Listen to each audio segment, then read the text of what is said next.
আমার মালিক ডাক দিয়ে বলে, ওরে নেমুখ হারাম, দুনিয়ার ভিতরে স্বাধীনতা পাইয়া পরীক্ষার হলের ভিতরে যেরকম তুই আমাকে ভুইলা গেছিলি, এইভাবে কবরের ভিতরে তোকে আমি ভুইলা গেলাম। শত শত বছর আমাকে ডাকবি, একবারও আর তোর ডাকে সাড়া দিব না। আমার মালিক বলবে, কবরের মাটি নেমো খারাম নাফরমান, দুনিয়ার ভিতরে আবার সমস্ত নেয়ামত ভোগ করে বাচ্চা ছিল, আমার দেওয়া চক্ষু দিয়ে দেখছে, আমার দেওয়া নেয়ামত দিয়ে কথা বলছে, আমার দেওয়া নেয়ামত ব্রেন দিয়ে পড়াশোনা করছে, ব্যবসা বাণিজ্য করছে, আমার দেওয়া হাত পাও দিয়ে কাজ করছে, আমার হুকুম মানে নাই। আরে এখনো কবরের মাটি দুই পাশ থেকে এমন ভাবে চাপ মারো, এক পাজরে হাড্ডি অন্য পাজরের মধ্যে মিশাইয়া দাও, আমার কাছে কোনো খাতি হবে না। এই জাবালে কোবায়েছে সামনে আল্লাহ রাসূল সাল্লাল্লাহু আলাইহি ওয়াসাল্লাম 8 বছরের মতো বয়স। আল্লাহ রাসূল সাল্লাল্লাহু আলাইহি ওয়াসাল্লাম কাঁদতেছে। আবু জাহল এসে দেখে যে আমার ভাতিজা কাঁদে। আবু জাহল বলতেছে, ভাতিজা তুমি কেন কাঁদো? তোমার বাপ নাই, এই দুঃখে তুমি কাঁদো? আসো তুমি আমার উটের পিঠে ওঠো, তোমাকে বাড়িতে পৌঁছাই দিই। আল্লাহ রাসূল সাল্লাল্লাহু আলাইহি ওয়াসাল্লাম বলেন, চাচা যান, আমাকে কাঁদবার সুযোগ করে দেন। বলেন, না ভাতিজা, আমি তোমাকে রেখে যেতে পারবো না। জোর করে উটের পিঠে উঠেছে। উটের পিঠেতে উঠাইছে ঠিকই, আবু জাহল সামনে, আল্লাহ রাসূল সাল্লাল্লাহু আলাইহি ওয়াসাল্লাম কোথায়? এখন উটকে আঘাত করছে সামনে, সব উট পা খামি দিয়ে দাঁড়াই রইছে, এক পাও। এই উট কি হইল, সামনে যাও না। বলে, আবু জাহল তুমি থাকবে সামনে, আর সরদারে দো জাহান মুহাম্মদ রাসূলুল্লাহ সাল্লাল্লাহু আলাইহি সে থাকবে তোর পিছনে, আর আমি উঠ সামনে যাব, এক পাও না। আল্লাহর হাবিবকে সামনে আনো, নাহলে আমাকে মাইজে ফেলাইতে পারো, আমার পা সামনে যাবে না। যখন নাকি আল্লাহ হাবিব সাল্লাল্লাহু আলাইহি ওয়াসাল্লাম সামনে নিয়ে আসছে, উঠ সরছে তো সরছে বিদ্যুৎ বেগে, কোন নিয়ম টিয়ম নাই, উষা বাজে লাভ দেয়। আবু জাহল ভয়তে অস্থির হয়ে গেছে, মারিয়া লেবে টেলেবে নাই। থাম, কি হয়েছে? বলে, আবু জাহল আমি ওর চিন্তাও করতে পারিনি যে আমার পিঠের ভিতরে সরদারে দো জাহান উঠবে। আমি খুশিতে আত্মহারা, আমার হুশ হুশ নাই। হে আবু জাহল, আমাকে থামাইতে পারবে না। আবু জাহল আল্লাহ রাসূল সাল্লাল্লাহু আলাইহি ওয়াসাল্লামকে নিয়ে আবু তালেবের ঘরের কাছে গেছে, যাইয়ে বলতেছে, আবু জাহল যে এই আমার ভাতিজা আমাদের এই সন্তানটাকে গুরুত্ব সহকারে তারপর লালন পালন করো, এই ভবিষ্যতে কিন্তু একজন আমাদের বংশের গৌরব হবে। এই আবু জাহল কর, এই আবু জাহেলি যখন আল্লাহ নবী সাল্লাল্লাহু আলাইহি ওয়াসাল্লাম বললেন, চাচা জানরা আল্লাহর উপরে, এক আল্লাহর উপরে ঈমান আনতে হবে। এই মূর্তি ভূত পূজা করা যাবে না, এইটা করা যাবে না। যখনই বলছে, এখন আবু জাহেল বলে, কি ব্যাপার, আমাদের ধর্মের বিরুদ্ধে কথা বলে? এই শুরু হয়ে গেল খেলা। এখন নেতৃত্বের কি বেজে গেছে, সংকট বেজে গেছে। কথা ঠিক কিনা? শেষ পর্যন্ত আল্লাহ নবী সাল্লাল্লাহু আলাইহি ওয়াসাল্লাম কি কষ্ট তো দেশে, তাই না মারার বহু কল্পনাও করছে না? এই যে যারা হজে গেছেন দেখছেন, আবু জাহেলের যেখানে ঘর আছিল সেখানে এখন পোরসা পায়খানা দেখছেন, আর আল্লাহ নবী সাল্লাল্লাহু আলাইহি ওয়াসাল্লামের যেখানে ঘর ছিল এখানে কিতাবের লাইব্রেরি দেখছেন না? মাঝখানে জায়গা কিন্তু বেশি দূর না। আবু জাহেল কিন্তু ওই মাঝ বরাবর বড় ধরনের একটা গর্ত খুঁজছে, উপরে প্রলোভন দিয়ে রাখছে, উপর থেকে বোঝা যায় না। আবু জাহেল ঘরের মধ্যে বসিয়া পাঠাই দিয়েছে লোকজনকে, যাইয়া বলো আমার ভাতিজাকে যে তোমার চাচা অসুস্থ, তোমাকে দেখতে চায়। বুঝেন না কি বুদ্ধি করছে? অর্থাৎ আল্লাহ রাসূল সাল্লাল্লাহু আলাইহি ওয়াসাল্লাম যখন আসবে কূপে পড়বে, আল্লাহ হাবিবকে মারবে। কথা বুঝছেন? যখন নাকি এই কথাটাই বলছে রহমাতুল্লিল আলামিন, দয়ার সাগর, শুনছে যখন চাচা অসুস্থ আর থাকতে পারে না, লাভ দিয়ে নামছে। যেই কূপের কাছে কাছে পারাত দেবে, জিবরাইল আলাইহিস সালাতু ওয়াস সালাম আল্লাহ রাসূল সামনে এক পাও দেওয়া যাবে না, আবার পিছনে ঘোরেন। যখন ওখান থেকে পিছনে থেকে রওনা করছে, আবু জাহেল জানলা দিছে, যেই দেখে ভাতি যাইতে আসে না, আর নামছে দৌড়িয়া। ও দিক বিদিক পাইনা আইয়ে পড়ছে কূপের মধ্যে নিজেই। এখন যত চেষ্টা করে আবু জাহেলকে তো উঠাইতে পারে না। আবু জাহেল বলতেছে, আমাকে যদি বাঁচাইতে চাও, আমার ভাতিজা ছাড়া কেউ আমাকে আর রক্ষা করতে পারে না। কেমন দয়ার সাগর, তাকে মারার জন্য কূপ খুঁজছে, আবার সেই আল্লাহর হাবিব আইসিয়া আবু জাহেলকে কূপ থেকে উঠায়। জানতো সেনতো কিনা? আসতে কয় ইমান আনছে? হ্যাঁ, এই দুনিয়ার মোহের কারণে। এক শ্রেণী আমার বাজান আছে না, বোলাতেও আছে, সারা দেশেই আছে না, এরা আলেম ওলামাদেরকে গালি দেয়। আজকে শুনতেছিলাম এই ইউনিয়ন আমাদের ইসলামের পক্ষের লোকদেরকে মারছে, মারছে, মারে নাই? কি কারণে? ওই আমাকে আতাউল্লাহ সাহেবেরই মারছে। কি কারণে? বলে দুনিয়ার মোহের কারণে। কিসের কারণে?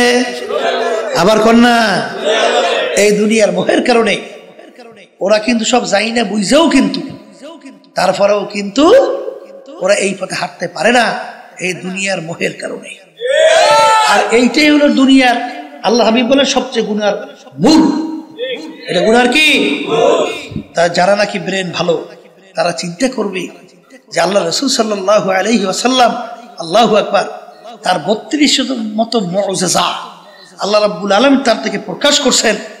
একটা মুআজিজা দুনিয়ার ইতিহাসে নবীরা ছাড়া আরো কার থেকে প্রকাশ পাইছে এরকম কোন ইতিহাস আছে?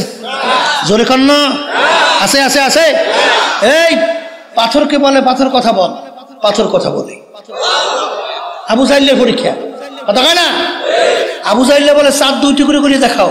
আল্লাহ জাবালে কোবাইসের উপরে হাত আঙ্গুল ইশারা করার সঙ্গে সঙ্গে চাঁদ 2 টুকরে 2 দিয়ে ভরিয়ে যায়। কথা বলে না? এই কয়েক বছর পূর্বে 3 জন বৈজ্ঞানিক গেছিল চন্দ্রের দেশে, আমেরিকা। সেখানে যাইয়া দেখে চন্দ্রের ভিতরে ফাটল। পরীক্ষা নিরীক্ষা করিয়ে দেখে এই ফাটল যখন আল্লাহ রাসূল সাল্লাল্লাহু আলাইহি ওয়াসাল্লাম ছিলেন ওই সময়ের ফাটল। তার ভিতরে নীল আর্মস্ট্রং একজন, সে কিন্তু কালিমা পড়ে মুসলমান হয়ে গেছে। এইরকম ঘটনা অহরহ, 32 মতো মুআজিজা আল্লাহ রাব্বুল আলামিন তার থেকে প্রকাশ করাইছে। এইটা চিন্তা করবে কারা? আসতে কয় আল্লাহর হাবিবের সবচেয়ে বড় মুআজিজা হলো কুরআনুল কারীম। সবাই জোরে বলি সুবহানাল্লাহ। কুরআনুল কারীমের মধ্যে এখনো চ্যালেঞ্জ দেওয়া আছে না নাই? বাজানদেরকে বলবো, পর্দা আলে মা বোনদেরকে বলবো, দুনিয়ার জিন্দেগি কিন্তু একটাই রে বাজান। দুনিয়ার ভিতরে যে কোনো কাজে যদি তুমি 5 বারও ঠগো, আবার ওই কাজের ভিতরে চেষ্টা করলে জিতবার আশা করা যায়। কিন্তু কবরের যাত্রীরা যারা মরবেন, কবরে যাবেন, বাজান দুনিয়া থেকে একবার যদি কেউ কবরে যাইয়া ঠইগা বসো, আর দ্বিতীয়বার দুনিয়াতে আইসা আপিল কইরা জিতবার কিন্তু আর আশা নাই। এই জোরে বলেন আছে? যদি নাই থাকে বাজান, যাদের আল্লাহ রাব্বুল আলামিন বুঝদান করছেন, ব্রেন ভালো রাখছেন, তারা যখন একটা পাতা নিয়ে মোরাকাবা করে, মোরাকাবা করতে করতে তখন বলে, আমার মালিক বর্গে দারাখতা সবজে দরনজরে হুশিয়ার, হারওয়ারাতে দফতুরি মারফাতে কিরদেগার। হে আমার দয়ার মালিক, আমি যখন একটা গাছের পাতার দিকে তাকাই, আমি তো গাছের পাতা দেখি না, আমি দেখি তোমাকে। আমি যখন সূর্যের দিকে তাকাই, আমি তো সূর্য দেখি না, আমি দেখি তোমাকে। আমি যখন চন্দ্রের দিকে তাকাই, আমি চন্দ্র দেখি না, আমি দেখি তোমাকে। হে আমার মালিক, এই মুরাকাবা করতে করতে ইন্না ফি খালকিস সামাওয়াতি ওয়াল আরদ ইখতিলাফিল লাইলি ওয়ান নাহার লাআয়াতিন লিউলিল আলবাব আল্লাযীনা ইয়াযকুরুনাল্লাহা কিয়ামান ওয়া qu'udan ওয়া আলা জুনুবিহিম وعلى جنوبهم ويتفكرون في خلق السماوات والأرض ربنا ما خلقت هذا باطلا سبحانك فقنا عذاب النار। এই বান্দা বান্দী আমার মাওলার মাখলুকাত নিয়ে যখন মুরাকাবা করে করতে করতে তখন তার ভিতরে এই মাখলুকের খালেকের পরিচয় আইসা যায়। জোরে বলে কথা ঠিকই না? আসার পরে তখন মালিকের দরবারে দুই চোখের পানি ছাইরা দুই হাত মালিকের দরবারে উঠাই বলে, আমার দয়ার মালিক, আমি ভালো করে চিন্তা ভাবনা কইরা মুরাকাবা কইরা দেখলাম তুমি তো কিছুই বেহুদা বানাও নাই, সব তোমার সৃষ্টির পরিচয়। জোরে বলে কথা ঠিক না বেঠি? এই মুরাকাবা করতে করতে তখন ওই বান্দা বান্দি আবার নিজেকে নিজে নিয়ে মুরাকাবা করে, আরে আমার অস্তিত্ব কি ছিল? হাল আতা আলাল ইনসানি হিনুম মিনাদ দাহরি লাম ইয়াকুন শাইআন মাযকুরা। আমি ছিলাম এক কাতরা নাপাক পানি, কোনো অস্তিত্ব বলতে কিছু ছিল না, তাও আবার আমশ্বাস, তাও আবার ভেজাইলা। এই পানির মধ্যে আমার মালিক তোমাকে আমাকে এত সুন্দরভাবে কিভাবে বানাইলো? আরে এই চিন্তা করতে করতে করতে করতে বন্দাবান্দি চিন্তা করে, এক শ্বাস এক রকমের ঢঙ্গের শ্বাস থেকে এক রকমের পিঠা বের হয়, কিন্তু বাজান রে, আমার মায়ের পেট থেকে 5টা সন্তান বের হলো, এক শ্বাস থেকে 10টা সন্তান বের হয়। এক ভাইয়ের চেহারার সঙ্গে অন্য ভাইয়ের চেহারার পূর্ণ কোনো মিল নাই। এটা কিভাবে হয়? নিশ্চয়ই বানাই না, একজন কারিগর আছে। জোরে বলো কথা ঠিক না বেঠি? তখন তোমার ব্রেন বলবে সেই কারিগর হলো আমার আল্লাহ। এই চিন্তা করতে করতে তখন এই আল্লাহর বান্দা বলতেছে, গরকে দরিয়া বোদে বাজু দরিয়া না দি, গরকে দরিয়া হাস্ত বর পেদি। এ আমার মালিক, পানির ভিতরে যখন মানুষ ডুব দেয়, উপরের দিকে তাকাইলে দেখে পানি, ডানে তাকাইলে দেখে পানি, নিচে তাকাইলে দেখে পানি। ঠিক ওই বান্দা বান্দি আইনা মাতা যখন ওই বান্দা বান্দি তার চেহারা যেদিকে ঘুরায় সেদিকে দেখে আমার মাওলার কুদরতি চেহারা। যেখানে তাকায় মালিক, আমি গাছের পাতা দেখি না, আমি দেখি তোমাকে। আমি মাছ দেখি না, আমি দেখি তোমাকে। हर रंग में तू है, हो में तू है, गल में तू, जिधर देखता हो मैं तू ही तू है, तू ही तू है, तू ही तू। এই জন্য আমার বাজানদেরকে বলবো, পর্দালে মা বোনদেরকে বলবো, যারা মানুষ তারা কিন্তু চিন্তা করবে, যাদের ব্রেন আল্লাহ দান করছে তারা কিন্তু চিন্তা করবে। এত ইসলামের শত্রু দুনিয়ার থেকে গেল, বর্তমানে অভাব নাই, কিন্তু কোরআনুল কারীম 1500 বছর আগে নাযিল হলো, আজ পর্যন্ত কেউ ভুল বের করতে পারে নাই। এখনো কোরআনুল কারীম আমাদের মাঝে আছে, চ্যালেঞ্জের আয়াত এখনো আছে।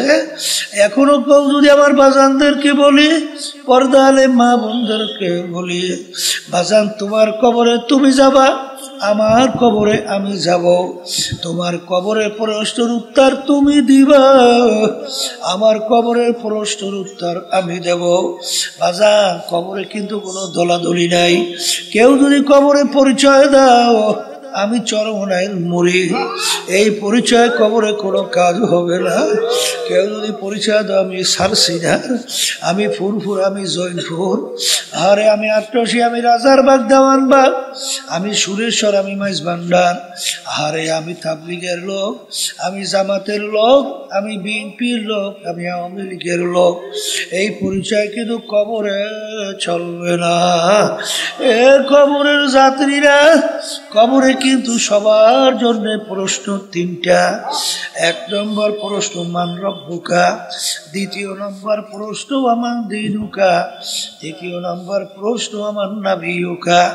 এই 3 প্রশ্নের ভিতরে কোথাও কিন্তু নাই তুমি চরমনাইর কিনা, তুমি সারসিনার কে, তুমি ফুরফুরার কিনা, তুমি অমুক টমুক সমুক টমুক কিনা, এ পরিচয় কিন্তু কবরে নাই। আর কোন দলের পরিচয় কবরে কিন্তু চলবেও না। যদি চলতই আল্লাহর হাবিব সাল্লাল্লাহু আলাইহি ওয়াসাল্লামের চেয়ে বড় পীর, বড় ওলি, বড় গাউস কুতুব দুনিয়া থেকে আসেও নাই, কোনোদিন আসবেও না। আল্লাহর হাবিব দুনিয়ায় থাকা অবস্থায় তার কলিজার টুকরা সন্তান ফাতেমা রাদিয়াল্লাহু তাআলা আনহা তাকে ইঙ্গিত করে বলছিলেন, ইয়া ফাতেমা তু আনকিজি নাফসাকি মিনান নার, এ ফাতেমা রে, দুনিয়ায় থাকা অবস্থায় নিজে আমল করো, জাহান্নামের আগুন থেকে বাঁচো, এরপরে অন্ধকার কবরে যেই আসো। ফাতেমা যদি কবরে পরিচয় দাও আমি আখিরি জামানার নবীর মেয়ে, আল্লাহর রাসূল বলে ফাতেমা রে, এই পরিচয় কবরে কোনো কাজ হবে না। এ কবরের যাত্রীরা ভালো করে মনকে বুঝাও, তারপর কবরে রওনা করো। কারণ একবার যদি কেউ কবরে ঠগো আর দ্বিতীয়বার দুনিয়াতে আইসা আপিল কইরা জিতবার কিন্তু আর আশা নাই। এ আল্লাহর বান্দারা, পর্দা আলে মা বোনেরা, আজকে দুনিয়াতে স্বাধীনতা পাইয়া আমার মালিক তোমাকে আমাকে দুনিয়ায় পাঠাইলেন, পাঠাইয়া আমার মালিক ঘোষণা করলেন আমহিরহুম রুয়াইদা, আমি তোমাদেরকে স্বাধীনতা দান করলাম। কেন? লিয়াবলুয়াকুম আইয়ুকুম আহসানু আমালা, পরীক্ষা নেওয়ার জন্য, পরীক্ষা করার জন্য। বাজান ছাত্র ছাত্রী 3 ঘন্টা পরীক্ষার হলে পরীক্ষা দেয়, 3 ঘন্টার ভিতরে স্বাধীনতা আছে না না? যা মনে করে তা লাগবে, বাধা দেওয়ার কোনো আইন নেই, কারণ তাইলে পরীক্ষার হল থাকে না। বাজান তোমাকে আমাকে আমার মালিক দুনিয়ার ভিতরে পাঠাইয়া তোমাকে আমাকে স্বাধীনতা দান করলেন কেন? বাজান পরীক্ষার হলে পরীক্ষা নেওয়ার জন্যে। আমার মালিক দুনিয়ায় পাঠাইয়া আমার মালিক ঘোষণা করলেন ফারিকুন ফিল জান্নাতি ওয়া ফারিকুন ফিস সাইর, আমি তোদেরকে 2টা রাস্তা দেখাইয়া দিলাম পরীক্ষার হলের ভিতরে স্বাধীনতার মধ্যে। একটা ডানের রাস্তা বেহেশতের, আর একটা বামের রাস্তা জাহান্নামের। তুই যদি স্বাধীনতার ভিতরে বেহেশতের রাস্তায় চলো, ওই রাস্তায় চলার শক্তি আমি তোকে দান করব। আর যদি তুই স্বাধীনতার মধ্যে কেউ যদি জাহান্নামের রাস্তায় চলো, এই স্বাধীনতার ভিতরে পরীক্ষার হলে তোকে আমি নিষেধ করব না, বাধাও দেব না, ওই পথে চলারও শক্তি আমি তোকে দান করব। কারণ আমি তোকে যদি বাধা দেই আমার স্বাধীনতা আর থাকবে না, পরীক্ষার হল আর থাকবে না। এই জন্য আমার বাজানদেরকে বলবো, আজকে স্বাধীনতা পাইয়া পরীক্ষার হলে যেরকম ইচ্ছা ধরাকে সরাজ্ঞান মনে না কইরা, যারা বিশেষ করে বাজান মানব রচিত কুফুরি তন্ত্র মন্ত্র প্রচলিত গণতন্ত্র, যার প্রবক্তা প্রাক্তন president Abraham Lincoln, president America, তিনি বলছিলেন government of the people, by the people, for the people. তিনি এক কথায় বুঝাতে চায় সমস্ত ক্ষমতার মালিক জনগণ। বলেন নাউজুবিল্লাহ। এই আদর্শ কিন্তু বিএনপি লালন করে কি করে না, আওয়ামী লীগ করে কি করে না, জাতীয় পার্টি করে কি করে না। কিন্তু মুসলমান আমরা যারা ঈমান আনছি, আমরা কি বলছি? বাইদা আল্লাহ, পরদা আল্লাহ, আব্দা আল্লাহ। সমস্ত ক্ষমতার মালিক, আইন দেওয়ার মালিক, বাঁচাই না মারুই না মালিক, ভালো মন্দের মালিক কে? এখন তুমি যদি মনে করো জনগণ, এখন তুমি বলো বাজান এইটা যাই না সই না মানলে ইমান থাকবে কিনা? আসতে বলে বাজান আমাদের উপরে কেউ রাগ কইল না, পা ধরছি। কারণ হাদিসের ভিতরে আসছে আল্লাহ রাসূল সাল্লাল্লাহু আলাইহি ওয়াসাল্লাম বলছেন, আখলিস দীনাকা ইয়াকফিকা আমালুল কলিল। তোমাদের ঈমানকে নির্ভেজাল করো, ঈমানকে স্বচ্ছ করো, পরিচ্ছন্ন করো। যদি নির্ভেজাল ঈমান করতে পারো, আল্লাহর হাবিব বলেন অল্প নেক আমল করবা, বেহেশতে ঢুকে যাবা। ভাইদেরকে বলো ঈমানকে নির্ভেজাল করতে হবে। কার পিছনে পড়ছো? কোন দলের পিছনে পড়ছো? কিসের জন্য জীবন শেষ করতেছ? কোরআনুল কারীম সত্য কালামের মধ্যে আমার মালিক বলেন, ইয়াউমা নাদউ কুল্লা উনাসিন বিইমামিহিম। আমার মালিক কিয়ামতের ময়দানে প্রত্যেকটা মানুষকে তার দলের নেতা নেত্রীর সঙ্গে ডাকবে। আমার মালিক বলবেন, তোর দলের নেতা নেত্রী যেদিকে যায় ওদের পিছনে পিছনে সেই দিকে চইলা যা। এক কথায় তোমার নেতা নেত্রী যেখানে জায়গা, আমার আল্লাহ বলেন তোরও সেইখানে জায়গা। আমি বলছি না, আল্লাহ বলছেন। জোরে বলো, কে বলছে? কোরআন হাদিসের বাহিরে বেহেশতের রাস্তা আছে? পাওয়া যায়? পাওয়া যাবে? হ্যাঁ। কিন্তু বাজার ফেরাউনের ইতিহাস দিকে তাকাইয়ে দেখো, নমরুদের ইতিহাসের দিকে তাকাইয়ে দেখো, সাদ্দাদের ইতিহাসের দিকে তাকাইয়ে দেখো। আমার মালিকের সঙ্গে চ্যালেঞ্জ করছে, খোদাই দাবি করলো, উনি ইসরাইলের সন্তানগুলো ধীরে ধীরে জবাই করলো, কেউ কারো বলার শক্তি নাই। আমার মালিক দুনিয়াতে এত আরামে রাখছিল, ৭৫০ বছরের মধ্যে একদিন একটু সর্দি জ্বরও হয় নাই। ওর কথায় নীল দরিয়ার পানি ভাটা জ্বর হইতো। আমার মালিক ওকে কিছু বলছে? আসতে কয় কেন বলে নাই? বলেন পরীক্ষার হল। কিসের হল? আবার জোরে কন, আবার জোরে কন।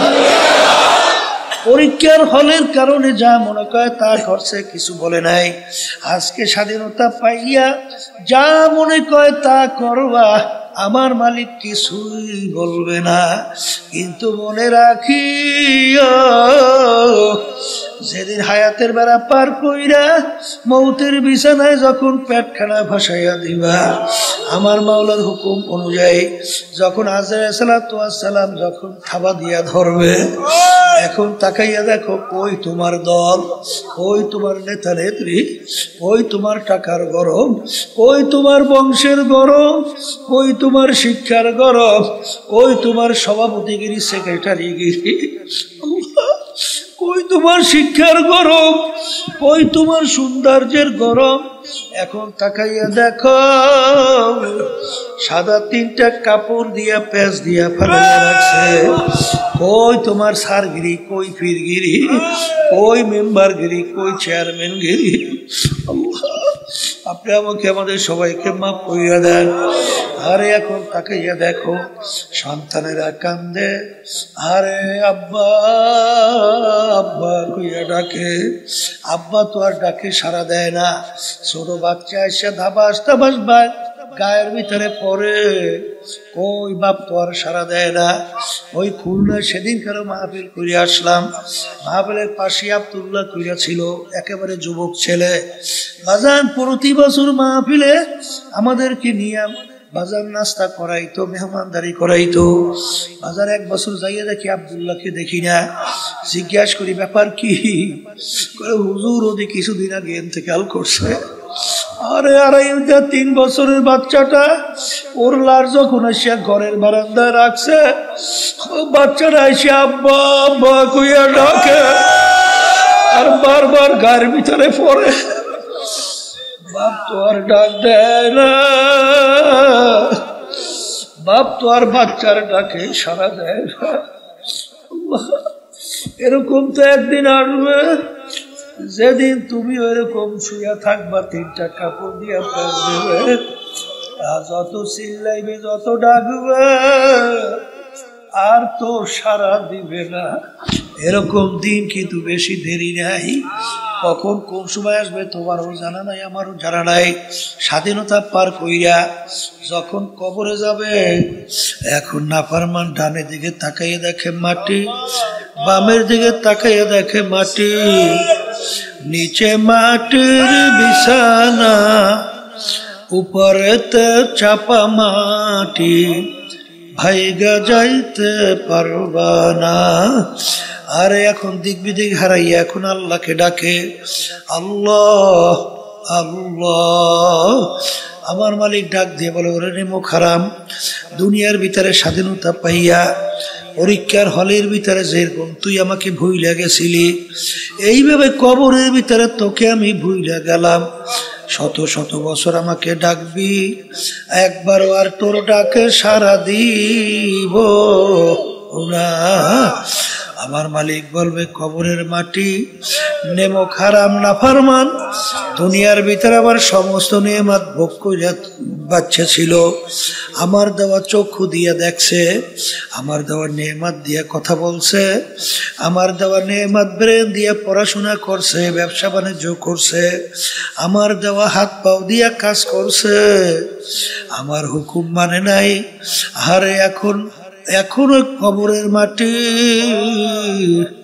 2 পাশ থেকে এমন ভাবে চাপ মারো, এক পাজরে হাড্ডি অন্য পাজরের মধ্যে মিশাইয়া দাও, আমার কাছে কোনো খাতির হবে না। এ দুনিয়াদার পাগল আমার বাবারা, একটু মাঝে মাঝে একটু চক্ষু বন্ধ করে মোরাকাবা করো। একটু পেটে ব্যথা করলে সহ্য করা যায় না, একটু মাথা ব্যথা করলে সহ্য করা যায় না, একটা পিটান দিলে সহ্য করা যায় না। কিন্তু বাজান যারা মুসলমান কালিমা পড়ছে, ঈমান আনছো, আল্লাহ রসুল বলেন, এ আমার উম্মতেরা, এই যে কবর দেখো, এই কবর কিন্তু আসল কবর না। আমি বলি নাই, কোনো পীর মুফতি মুহাদ্দিস বলে নাই। আল্লাহ ও আমার উম্মতেরা, আল কবরু রাউযাতুম মিন রিয়াজিল জান্নাহ আও হুফরাতুম মিন হুফারিন নার। এই যে কবর দেখো, এই কবর কিন্তু আসল কবর না। কোন কোন আল্লাহর বান্দা বান্দির কবর একটা বেহেশতের বাগান হইয়া যাবে। আল্লাহ আপনি আমার জন্য, আমাদের সবার জন্য কবুল করে নিয়েন। আল্লাহ নবী বলেন, ও আমার উম্মতেরা, কোন করোনা ফরমানের কবরের মধ্যে জাহান্নামের আগুন এসে বইয়া যাবে, নাফরমানকে পেঁচাইয়া পেঁচাইয়া ঠুকরাইতে থাকবে। এমন বিষ দর হবে, 99 তিন্নিনান লাউ নুফিকা ফিল আরদি মা আনবাতাত খদেরা। 99টা বিষাক্ত সাপ জমা হইয়া যাবে। কেমন বিষ দর, জমিনের ভিতরে মুখ দিয়া ফুক দিলে কোনো গাছপালা মাথা জাগাইতে পারতো না। নাফরমানকে কিয়ামত পর্যন্ত পেঁচাইয়া পেঁচাইয়া ঠুকরাইতে থাকবে। আল্লাহ আপনি আমাকে আমাদের সবাইকে মাফ কইরা দিয়েন।